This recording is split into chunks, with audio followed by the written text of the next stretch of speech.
All right, everybody, welcome back to my channel. My name is Salua and I have been living in Mexico for a year. So in this video, I want to share with you tips to anyone who wish to move to Mexico, but more specifically, Mazatlan. If you're new here, do not forget to like, share, and subscribe, and leave me any questions you may have in the comment section down below. All right, so let's get started. The first thing that you need to know is the best time to visit. So Mazatlan is on the Pacific Ocean. It is also very, very hot during the summer, and I learned this the hard way. So the best time to come would be somewhere between October to May.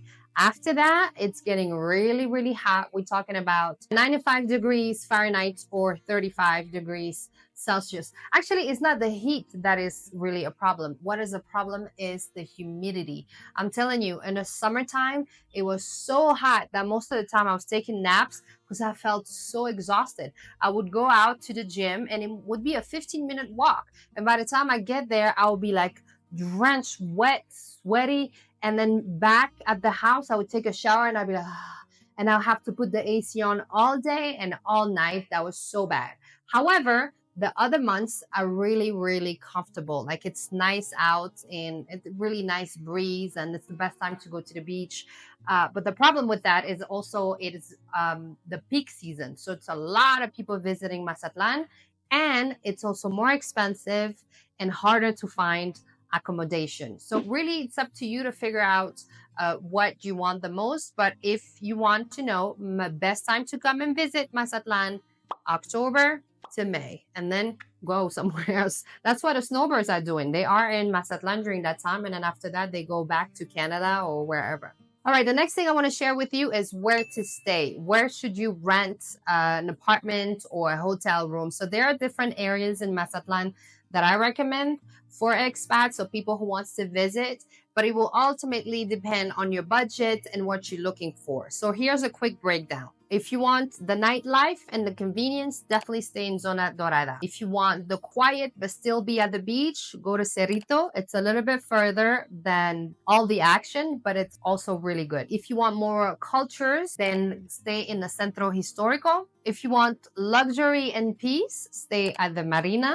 And then if you want to stay on the Malecon, then stay, well, it's called the Malecon. Then you have the boardwalk. You can walk there. You can go for a run. You can bike there. They have a really nice bike lane. You will be right in the action on the Malecon. So these are my recommendation. I personally stayed in the Centro Histórico for a few months, and then I moved to the Malecon, the neighborhood where I live called Los Pinos. So then I moved from Centro Histórico to Los Pinos and I really liked it. I was right by the beach, but I was also very close to Centro Histórico and also very close to Zona Dorada. If I needed anything, I was right in between. So that was perfect for me.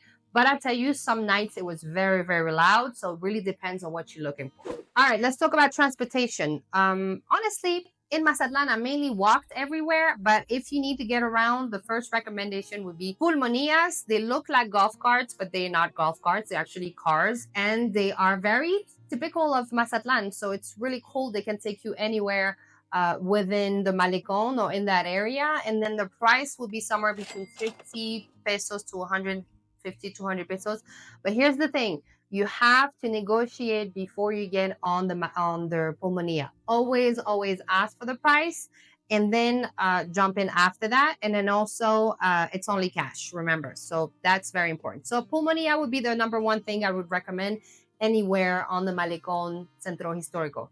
Then you have Uber. So Uber is another great option. Uber and Didi. This is also what I've used when I was there.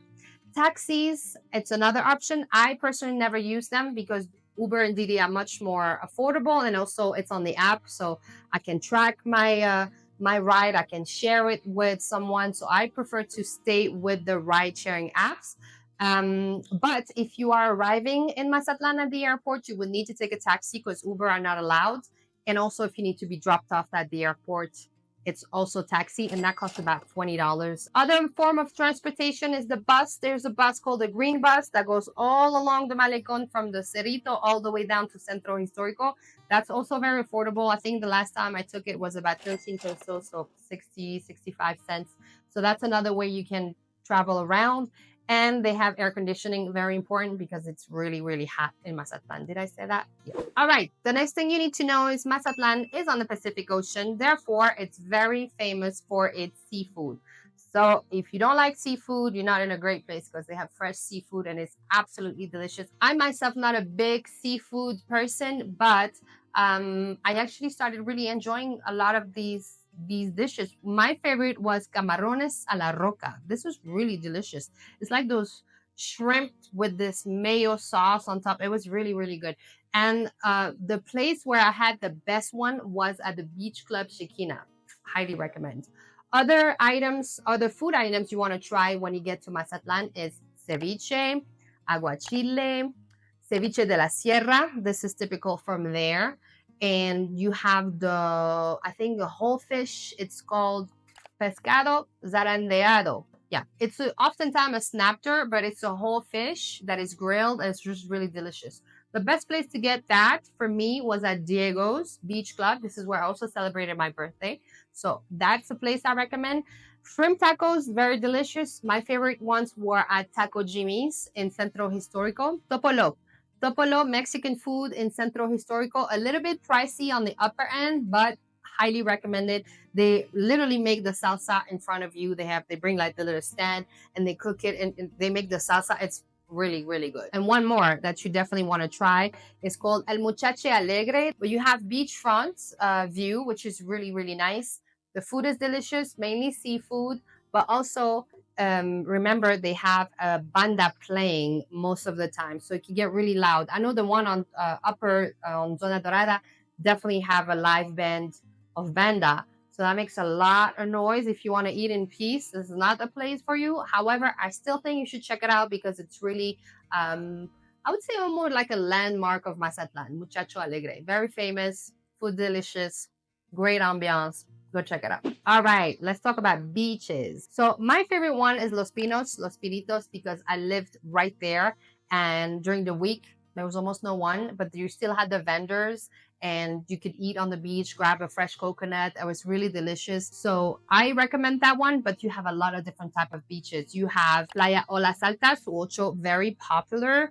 If you want something more quiet, Cerritos, again, less people, but still fun. Then you have Playa Norte, another great recommendation. And if you want to get out the Malecón, then I recommend taking a trip to La Isla de la Piedra, which is technically not an island. It's a peninsula, but still worth checking. And over there, I realized that the sand goes for a long while before you be deeper in the water, but still fun. And you have a bunch of restaurants, music, banda playing. You can eat oysters on the beach. I mean, there's so many things to do, but that would be like a fun little getaway. Isla de la Piedra and also Isla de Venados. Those two I recommend.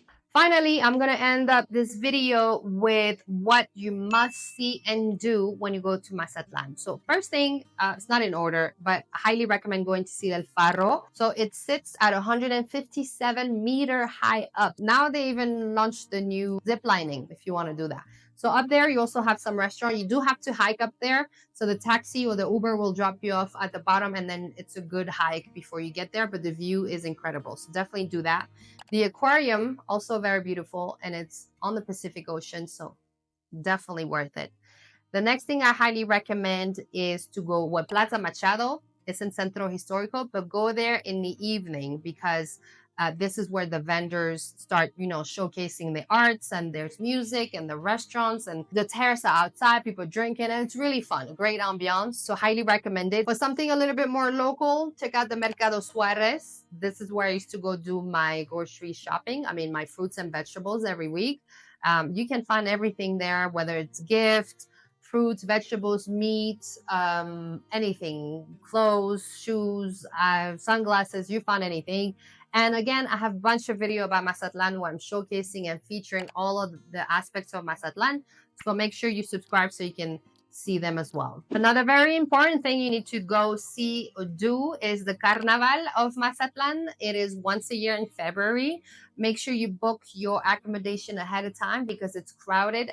I know hundreds of thousands of people come to Mazatlan to see it. It's one of the oldest and one of the biggest in Latin America, but it's absolutely fascinating. And also, I've made a video about the Carnaval of Mazatlan. You can view and check out right here. And honestly, I don't regret going there. It was really, really fun. And lastly, if you want to do a day trip, I recommend go check out El Quelite. It's a pueblo mágico, maybe an hour and a half outside of Mazatlan. Totally worth it.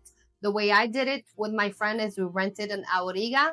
Auriga is the version of pulmonía, but bigger, where you can sit 6 to 8 people maybe. And so we paid for the day, the driver, I think we paid 500 pesos each, and we were 6 or 7. And he stayed with us for 6 hours, drove us there, we did the whole tour. We ate, he waited for us. It was absolutely incredible. And so, yeah, I also made a video about El Quelite. You should definitely check it out. And I think these are my recommendation and things you must know before you move to or visit, travel to Mazatlan. And if you have any question or if I missed anything, please leave it in the comment down below. Again, thank you so much for watching. I do offer a guide if you wish to move to Mexico. You will find the link in the section below. Again, thank you so much for watching, and I'll see you next time. Bye-bye from Mexico.